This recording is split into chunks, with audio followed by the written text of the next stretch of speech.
What's up, everyone? Welcome to the video. Today we're going to take a look at how to change the battery on the Chevy Tahoe remote key fobs. So all of these key fobs are going to work on the Tahoe, the only difference being whatever options the vehicle has. No matter which one of these your vehicle takes, it's going to be the exact same battery change procedure. These are going to use replacement battery CR2032, and I'll put a link in the description box of this video to where you can find these replacement batteries. The other thing I'm going to be needing to change these key fob batteries is a small flathead screwdriver.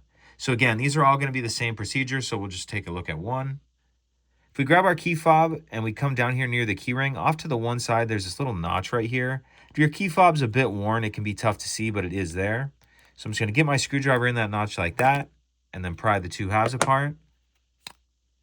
Pulled it apart, and in the back half of the case, we can see our battery right here. I'm going to use my screwdriver just to get under the edge of it and pop it out of that little holder. Then I'll grab my replacement battery, and you want to make sure that you're installing your new battery with the plus side down, positive side down. Snap it down into that little holder, and then we can snap the two halves back together, and that's it. Pretty simple.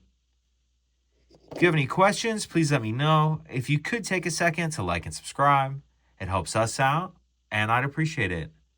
Thank you.